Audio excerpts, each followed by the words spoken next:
जिसमें आबे हयात सरवरे कायनात ਸਾਹਿਬ ਸ੍ਰੀ ਗੁਰੂ ਗ੍ਰੰਥ ਸਾਹਿਬ ਮਹਾਰਾਜ ਦੀ ਪਾਵਨ ਪਵਿੱਤਰ ਔਰ ਮੁਕੱਦਸ ਗੋਦ ਦੇ ਵਿੱਚ ਜੁੜ ਬੈਠੇ ਬਹੁਤ ਹੀ ਮੌਜੂਜ਼ ਹਾਜ਼ਰੀਨ, ਆਓ ਸਭ ਤੋਂ ਪਹਿਲਾਂ ਗੁਰਦੇਵ ਪਾਤਸ਼ਾਹ ਦੀ ਬਖਸ਼ਿਸ਼ ਪਵਿੱਤਰ ਫਤਿਹ ਬੁਲੰਦ ਕਰੀਏ।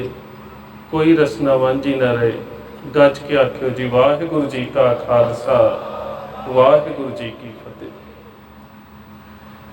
ਆਪ ਜੀ ਸਾਰੇ ਗੁਰੂ ਦੀ ਗੋਦ ਦੇ ਵਿੱਚ ਬੈਠ ਕੇ ਸਿੱਖ ਕੌਮ ਦੇ ਉੱਪਰ ਵਾਪਰੇ ਤੀਸਰੇ ਘੱਲੂਘਾਰੇ ਦੀ ਯਾਦ ਮਨਾ ਰਹੇ ਹੋ। ਸਭ ਤੋਂ ਅਹਿਮ ਗੱਲ ਇਸ ਵਿਸ਼ੇ ਨੂੰ ਸ਼ੁਰੂ ਕਰਨ ਤੋਂ ਪਹਿਲਾਂ ਕਿ ਸਾਡੀ ਕੌਮ ਦੇ ਉੱਪਰ ਵਾਪਰਿਆ ਇਹ ਕੋਈ ਪਹਿਲਾ ਦੁਖਾਂਤ ਨਹੀਂ ਹੈ। ਇਸ ਤੋਂ ਪਹਿਲਾਂ ਵੀ ਕਈ ਘੱਲੂਘਾਰੇ ਸਾਕੇ ਸ਼ਹਾਦਤਾਂ ਵਾਪਰ ਚੁੱਕੇ ਨੇ। ਔਰ ਇੱਕ ਗੱਲ ਦਾ ਹੋਰ ਖਿਆਲ ਆਪਣੀ ਜ਼ਿਹਨੀਅਤ ਦੇ ਵਿੱਚ ਰੱਖਿਓ ਕਿ ਹਮੇਸ਼ਾ ਇਹ ਵਰਤਾਰੇ ਜਿਉਂਦੀਆਂ ਕੌਮਾਂ ਦੇ ਨਾਲ ਵਾਪਰਦੇ ਨੇ। ਜਿਹੜੀਆਂ ਕੌਮਾਂ ਆਪਣੀ ਵਿਲੱਖਣਤਾ ਨੂੰ, ਆਪਣੀ ਦ੍ਰਿੜਤਾ ਨੂੰ, ਆਪਣੇ ਵਖਰੇਵੇਂ ਦੇ ਅਹਿਸਾਸ ਨੂੰ ਦੁਨੀਆ ਦੇ ਵਿੱਚ ਜਿਉਂਦਾ ਰੱਖਣਾ ਚਾਹੁੰਦੀਆਂ ਨੇ, ਉਹਨਾਂ ਦੇ ਉੱਪਰ ਹੀ ਇਹ ਵਰਤਾਰੇ ਵਾਪਰਦੇ ਨੇ।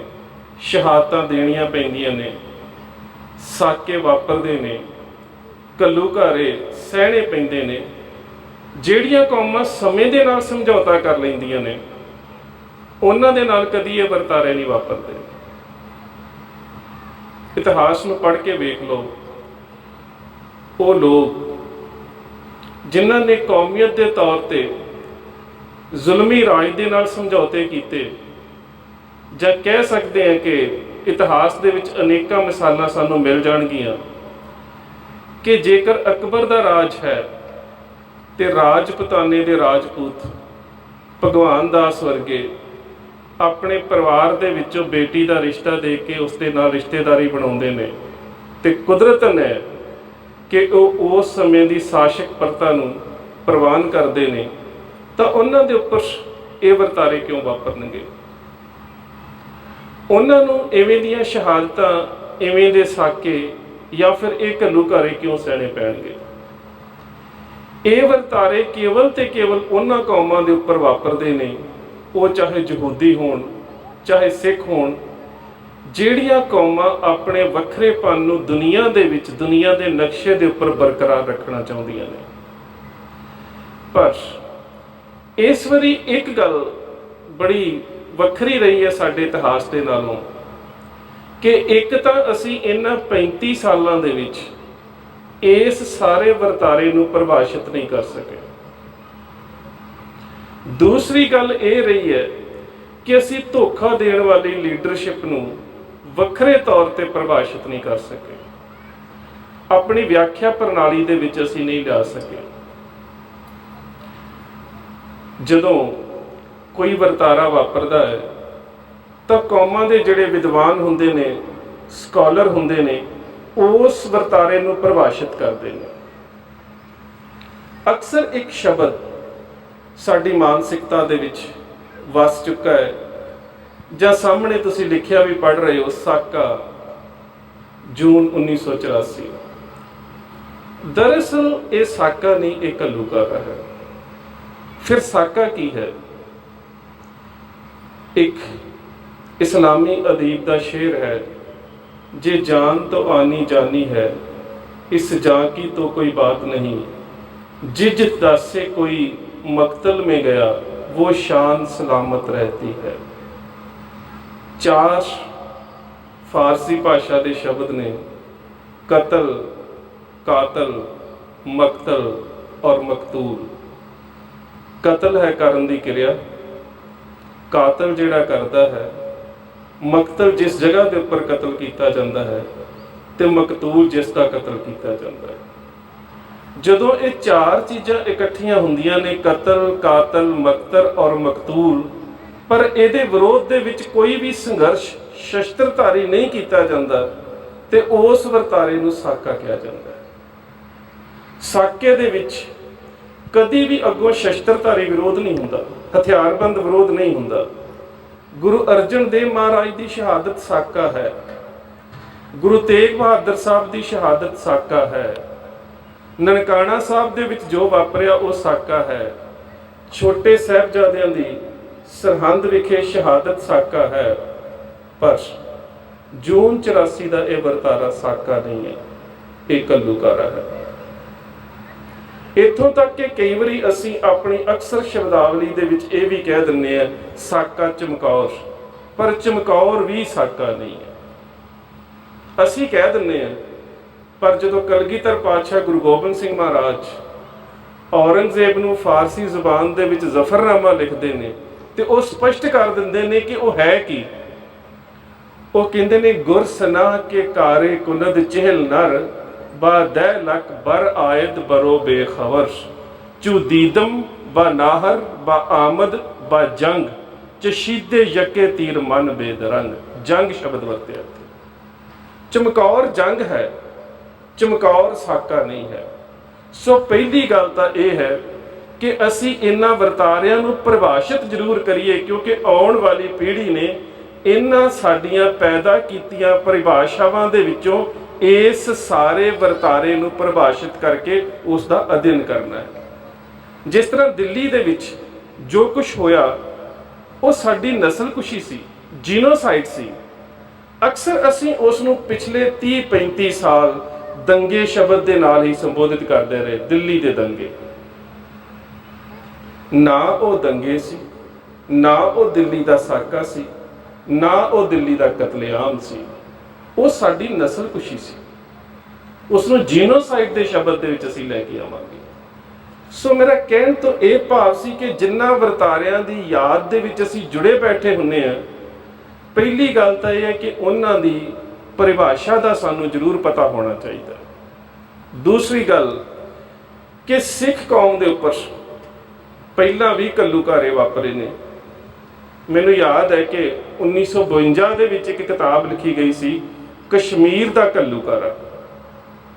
पर हैरान आ कि साडे जम्मू कश्मीर दे रहन वाले वीरां दी मानसिकता दे विचों वो घल्लूकारा मनफी हो चुका। उसथे भी घल्लूकारे नूं परिभाषित किया गया सी, तुसीं तकरीबन सारे पुंछ और मुजफ्फराबाद तो रहन वाले हो, ज़्यादातर परिवार जिहड़े ने, ते तुसीं सारे वेख्या कि अक्तूबर 1947 दे विच जिहड़ा वरतारा वापरिया सी और 30-35 हज़ार सिख दा जिहड़ा कतलेआम किया गया सी, तकरीबन 23 अक्तूबर तो लैके 29 अक्तूबर 1947 तक वो भी एक घल्लूकारा सी। वो घल्लूकारा क्यों सी? क्योंकि अनेकां तुहाडे पिंड ने जिथे सिखां ने उस समय कबायलियां दा शस्त्रधारी रूप दे विच मुकाबला भी किया। बेशक के कुछ बेगुनाह शहीद भी होए, कतलेआम भी होया। अतना बेरवा पिंड मिसाल है, होर भी मुजफ्फराबाद की मिसाल है, नलूशी की मिसाल है, उस तो पिछे चले जाइए तो एबटाबाद की मिसाल है। अनेकों जगह के उपर तुहाडे वडेरियां ने उस समय कबायलियां का मुकाबला शस्त्रधारी तरीके दे नाल कीता है। इसे करके 1952 दे विच ही तकरीबन 7 साल बाद जिहड़ी कश्मीर के उस कतलेआम के उपर किताब लिखी गई, उहदे विच भी शब्द वरत्या गया जम्मू कश्मीर का घल्लूकारा। सो ये वरतारा तुहाडे उपर भी वापर चुकिया है। पर जदों असीं 18वीं सदी के घल्लूकारियां की गल करते हैं तो उन्हां घल्लूकारियां दे विच ते 1984 के घल्लूकारे दे विच एक वरतारा वखरा है। वो वरतारा की है? अहमद शाह अब्दाली जिस वेले वड्डे घल्लूकारे के दौरान कोपर हीड़े के मैदान दे विच सिखां दा कतलेआम करता है। वो कतलेआम कोई छोटा नहीं है, इन्ना वड्डा कतलेआम है कि 1-2 दिनों तक 40 तो लैके 50 हज़ार सिख जिहड़ा उस मैदाने जंग दे विच शहादतां प्राप्त कर चुका सी। ते बचे किन्ने कुछ होणगे? जिहड़े सिख लीडरशिप है, जिहड़ी उस समय की आगू प्रणाली है, जेकर उहदे बचे हुए सिखां की गिणती की गल करिए तो साडे पुरातन स्रोतां दे विच शब्द आउंदा है, लोग कहें सिंह सब गया मारा, बच्यो 50 और खप गयो सारा। कि केवल ते केवल उस मैदाने जंग दे विच 50-60 सिख ने ਜਿਹੜੇ बचे ने ते जिन्ने भी बचे ने ਉਹਨਾਂ ਦੇ ਵਿੱਚੋਂ ਇੱਕ ਵੀ ਸਿੱਖ ਐਸਾ ਨਹੀਂ ਜਿਸ ਦੇ ਜਿਸਮ ਦੇ ਉੱਪਰ 12 ਤੋਂ ਲੈ ਕੇ 18 ਤੱਕ ਜ਼ਖਮਾਂ ਦੇ ਨਿਸ਼ਾਨ ਨਾ ਹੋਣ। ਚਾਹੇ ਉਹ ਸਰਦਾਰ ਜੱਸਾ ਸਿੰਘ ਆਹਲੂਵਾਲੀਆ ਹੈ, ਚਾਹੇ ਉਹ ਸਰਦਾਰ ਕਰਮ ਸਿੰਘ ਹੈ, ਚਾਹੇ ਸਰਦਾਰ ਹਰੀ ਸਿੰਘ ਹੈ, ਤੇ ਚਾਹੇ ਮਹਾਰਾਜਾ ਰਣਜੀਤ ਸਿੰਘ ਦਾ ਦਾਦਾ ਚੜ੍ਹਤ ਸਿੰਘ ਹੈ। ਜਿੰਨੇ ਵੀ ਸਿੱਖ ਨੇ ਸਾਰੇ ਜ਼ਖਮੀ ਨੇ, ਪਰ ਉਹ ਵਰਤਾਰਾ ਵੱਖਰਾ ਕਿਉਂ ਹੈ? ਵੱਖਰਾ ਇਸ ਕਰਕੇ ਹੈ ਕਿ ਘੱਲੂਘਾਰਾ ਕੁੱਪਰ ਹੀੜੇ ਦੇ ਮੈਦਾਨ ਦੇ ਵਿੱਚ ਵਾਪਰਦਾ ਹੈ, ਤੇ ਜਦੋਂ ਵਾਪਸ ਅਬਦਾਲੀ ਲਾਹੌਰ ਆਉਂਦਾ ਹੈ ਤੇ ਲਾਹੌਰ ਦੇ ਸੂਬੇਦਾਰ ਨੂੰ ਇੱਕ ਸਵਾਲ ਕਰਦਾ ਹੈ। ਕੁਦਰਤਨ ਬਰਸਾਤਾਂ ਦੇ ਦਿਨ ਸ਼ੁਰੂ ਹੋ ਗਏ, ਅਬਦਾਲੀ ਕੋਲ ਜਲਦੀ ਵਾਪਸ ਨਾ ਜਾਇਆ ਗਿਆ ਤੇ ਉਹ 2.5 ਮਹੀਨੇ ਲਾਹੌਰ ਰੁਕਿਆ। ਔਰ ਇਹਨਾਂ ਦਿਨਾਂ ਦੇ ਵਿੱਚ ਸਿੱਖਾਂ ਦੇ ਵਿੱਚ ਕਿੰਨੀ ਦ੍ਰਿੜਤਾ, ਕਿੰਨੀ ਬਹਾਦਰੀ, ਕਿੰਨੀ ਏਕਤਾ ਔਰ ਕਿੰਨਾ ਇਤਫਾਕ ਹੋਵੇਗਾ ਕਿ ਅਬਦਾਲੀ ਅਜੇ ਵਾਪਸ ਨਹੀਂ ਗਿਆ ਤੇ ਸਿੰਘਾਂ ਨੇ ਜੈਨ ਖਾਨ ਤੇ ਭੀਕਮ ਖਾਨ ਨੂੰ ਮੈਦਾਨੇ ਜੰਗ ਦੇ ਵਿੱਚ ਕਤਲ ਕਰਕੇ ਫਿਰ ਸਰਹੰਦ ਦੇ ਉੱਪਰ ਕਬਜ਼ਾ ਕਰ ਲਿਆ। ਇਹ ਬਹਾਦਰੀ ਸੀ, ਇਹ ਦ੍ਰਿੜਤਾ ਸੀ। ਏਸ਼ੀਆ ਦੀ ਸਭ ਤੋਂ ਵੱਡੀ ਤਾਕਤ ਅਹਿਮਦ ਸ਼ਾਹ ਅਬਦਾਲੀ, ਜਿਸ ਨੇ ਪਾਣੀਪਤ ਦੇ ਮੈਦਾਨ ਦੇ ਵਿੱਚ ਇੱਕ ਵਾਰੀ ਮਰਹੱਟਿਆਂ ਦਾ ਕਤਲੇਆਮ ਕੀਤਾ, ਉਸ ਤੋਂ ਬਾਅਦ ਮਰਹੱਟੇ ਉਸ ਦੇ ਅੱਗੇ ਸਿਰ ਨਹੀਂ ਚੁੱਕ ਸਕੇ। ਹਾਲਾਂਕਿ ਉਹਨਾਂ ਦੀ ਗਿਣਤੀ ਹਜ਼ਾਰਾਂ ਦੀ ਤਾਦਾਦ ਦੇ ਵਿੱਚ ਅਜੇ ਜਿਉਂਦੀ ਸੀ, ਪਰ ਸਾਡੇ ਤਾਂ ਬਚੇ 40 ਕੁ ਲੀਡਰ। ਉਹਨਾਂ 40 ਕੁ ਲੀਡਰਾਂ ਨੇ ਕੌਮ ਨੂੰ ਇੰਨੇ ਵਧੀਆ ਤਰੀਕੇ ਦੇ ਨਾਲ ਜਥੇਬੰਦ ਕੀਤਾ ਕਿ ਅਬਦਾਲੀ ਅਜੇ ਵਾਪਸ ਨਹੀਂ ਗਿਆ, ਸਿੰਘਾਂ ਨੇ ਫਿਰ ਸਰਹੰਦ ਤੇ ਕਬਜ਼ਾ ਕਰ ਲਿਆ। ਹੁਣ ਅਬਦਾਲੀ ਲਾਹੌਰ ਦੇ ਸੂਬੇਦਾਰ ਨੂੰ ਇੱਕ ਸਵਾਲ ਕਰਦਾ ਹੈ, ਕਹਿੰਦਾ ਮੈਂ ਮਰਹੱਟਿਆਂ ਦਾ ਇੱਕ ਵਾਰੀ ਪਾਣੀਪਤ ਦੇ ਮੈਦਾਨ ਦੇ ਵਿੱਚ ਲੱਕ ਤੋੜਿਆ ਹੈ, ਉਸ ਤੋਂ ਬਾਅਦ ਮੇਰੇ ਅੱਗੇ ਸਿਰ ਨਹੀਂ ਚੁੱਕ ਸਕੇ, ਆਹ ਕਿਹੜੀ ਕੌਮ ਹੈ? ਮੈਂ ਜਦੋਂ ਵੀ ਦਿੱਲੀ ਤੋਂ ਲੁੱਟ-ਮਾਰ ਕਰਕੇ ਕਤਲੇਆਮ ਕਰਕੇ ਵਾਪਸ ਮੁੜਦਾ ਹੈ, ਕਿਤੇ ਚੜ੍ਹਤ ਸਿੰਘ, ਕਿਤੇ ਸਰਦਾਰ ਜੱਸਾ ਸਿੰਘ, ਕਿਤੇ ਜੱਸਾ ਸਿੰਘ ਰਾਮਗੜੀਆ, ਕਿਤੇ ਸਰਦਾਰ ਬਘੇਲ ਸਿੰਘ, ਕਿਤੇ ਸਰਦਾਰ ਕਰਮ ਸਿੰਘ, ਮੇਰਾ ਰਾਹ ਰੋਕ ਕੇ ਮੈਨੂੰ ਫਿਰ ਲੁੱਟ ਲੈਂਦੇ ਨੇ। ਇਹਨਾਂ ਦਾ ਆਗੂ ਕੌਣ ਹੈ?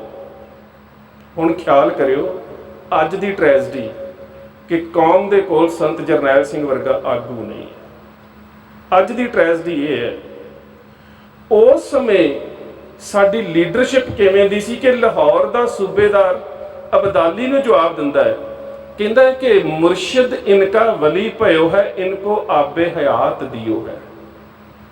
ਇਹਨਾਂ ਦੇ ਗੁਰੂ ਨੇ ਇਹਨਾਂ ਨੂੰ ਅੰਮ੍ਰਿਤਸਰ ਦਰਬਾਰ ਸਾਹਿਬ ਇੱਕ ਐਸਾ ਅੰਮ੍ਰਿਤ ਸਰੋਵਰ ਦੇ ਦਿੱਤਾ ਹੈ ਕਿ ਇਹ ਜਦੋਂ ਵੀ ਉਸ ਦੇ ਵਿੱਚ ਇਸ਼ਨਾਨ ਕਰਦੇ ਨੇ, ਇਹ ਚੜ੍ਹਦੀ ਕਲਾ 'ਚ ਆ ਜਾਂਦੇ ਨੇ। ਉਸ ਤੋਂ ਬਾਅਦ ਅਬਦਾਲੀ ਜਿਹੜਾ ਹੈ ਉਹ ਹਰਮੰਦਰ ਸਾਹਿਬ ਦੇ ਉੱਪਰ ਹਮਲਾ ਕਰਦਾ ਹੈ। ਇਸ ਦਾ ਮਤਲਬ ਕਿ ਹਮਲਾ ਕਰਨ ਦੇ ਵਿੱਚ ਤੇ ਘੱਲੂਘਾਰਾ ਵਾਪਰਨ ਦੇ ਵਿੱਚ ਇੱਕ ਵਕਤ ਦਾ ਅੰਤਰ ਹੈ। ਉਸ ਤੋਂ ਪਹਿਲਾਂ ਛੋਟਾ ਘੱਲੂਘਾਰਾ ਵਾਪਰਦਾ ਹੈ। ਉਸ ਘੱਲੂਘਾਰੇ ਦੇ ਵਿੱਚ ਕਾਹਨੂੰਵਾਨ ਦੇ ਛੰਭ ਦੇ ਵਿੱਚ 18 ਤੋਂ ਲੈ ਕੇ 20,000 ਸਿੱਖ ਸ਼ਹੀਦ ਹੁੰਦੇ ਨੇ। ਸਰਦਾਰ ਜੱਸਾ ਸਿੰਘ ਆਹਲੂਵਾਲੀਆ ਜ਼ਖਮੀ ਹੈ, ਸੁੱਖਾ ਸਿੰਘ ਮਾੜੀ ਕੰਬੋ ਕੇ ਜ਼ਖਮੀ ਹੈ, ਤਾਰਾ ਸਿੰਘ ਸ਼ਹੀਦ ਹੋ ਗਏ, ਗੁਰਦਿਆਲ ਸਿੰਘ ਸ਼ਹੀਦ ਹੋ ਗਏ, ਚੜ੍ਹਤ ਸਿੰਘ ਜ਼ਖਮੀ ਹੈ।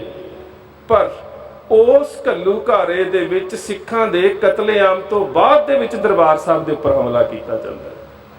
ਪਰ ਇਹ ਵਰਤਾਰਾ ਇਸ ਸਦੀ ਦੇ ਵਿੱਚ ਜਿਹੜਾ ਘੱਲੂਘਾਰਾ ਵਾਪਰਿਆ, ਇਹ ਬਿਲਕੁਲ ਇੱਕੋ ਸਮੇਂ ਵਾਪਰਿਆ ਕਿ ਘੱਲੂਘਾਰਾ ਵੀ ਉਸ ਜਗ੍ਹਾ ਦੇ ਉੱਪਰ ਵਾਪਰਿਆ ਜਿੱਥੇ ਸਿੱਖਾਂ ਦਾ ਮੁਕੱਦਸ ਅਸਥਾਨ ਹੈ। ਇਹ ਘਟਨਾਕ੍ਰਮ ਪਹਿਲੀ ਵਾਰੀ ਵਾਪਰਿਆ ਇਤਿਹਾਸ ਦੇ ਵਿੱਚ ਕਿ ਘੱਲੂਘਾਰਾ ਔਰ ਹਰਮੰਦਰ ਸਾਹਿਬ ਦੇ ਉੱਪਰ ਹਮਲਾ ਕਰਨ ਦੀ ਜਿਹੜੀ ਕਿਰਿਆ ਉਹ ਇਕੱਠੀ ਹੋ ਰਹੀ ਹੈ।